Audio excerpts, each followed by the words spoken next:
Welcome. It's Pete the Polymath here. Now, I've been looking at a lot of YouTubes lately about vocal projection, how to make your voice louder. None of them actually described how to make the voice louder. I was really disappointed. I expected the elders to say, well done. But none of them, not a single one of them, was able to say how you make your voice louder through vocal projection. And so the way it is done, the way you make your voice louder is you change the emphasis from it being vocal cord led voice like that. I change the emphasis so it's more muscle. I change the way the voice box is working. So I make it a hard surface that the sound comes from rather than a soft surface. If it's soft, it's like the sound is coming from inside a tube. As soon as I make that surface hard, that surface becomes like the beginning of a chamber that begins at the voice box, goes through the throat and then into the mouth and finishes at the lips. So the way you do that, the way you make your voice loud is you actually practice. You work out how it is you're able to make your voice loud. So you don't actually need to be shouting. But if I am shouting, I can produce 100 decibels, 110 decibels in my prime.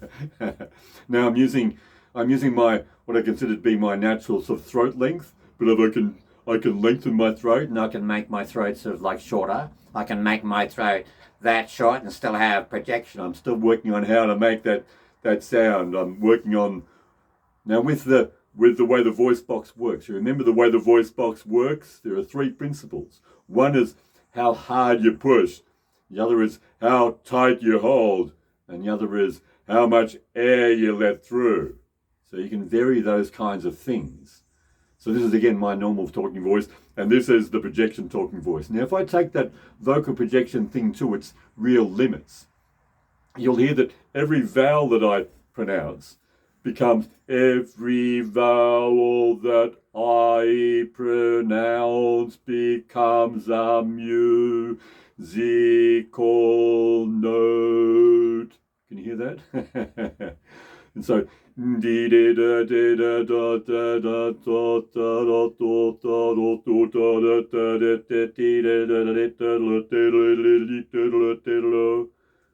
to show that like this is my normal voice, I'll just do a higher pitched voice just for the sake of people with higher pitched voices. So if this was my normal high pitched talking voice, if I had a high pitched talking voice and I was doing this and I wanted to add vocal projection, I would still need to control that muscle part. I don't need to make that part sound like it is working musically. So it's a muscle control thing. Now you can gain this control if I make that muscle really, really soft, then all you can hear now is the membrane part of my voice and the muscle is whispering. But if I bring the muscle back in, then I'm using my normal talking voice and I make that muscle hard, then I'm using my resonant voice, and I'm using the voice I would use if I was doing vocal projection or overtone singing. So look up those things, overtone singing, like look at what's out there. But if you want to be loud, vocal projection, then you'll need to practice. It's a skill, it's a muscle control skill. It requires learning.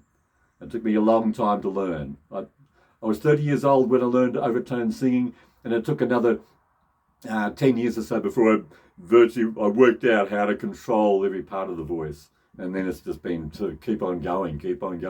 But thanks for participating in my little video here, and share it, because the word should be out.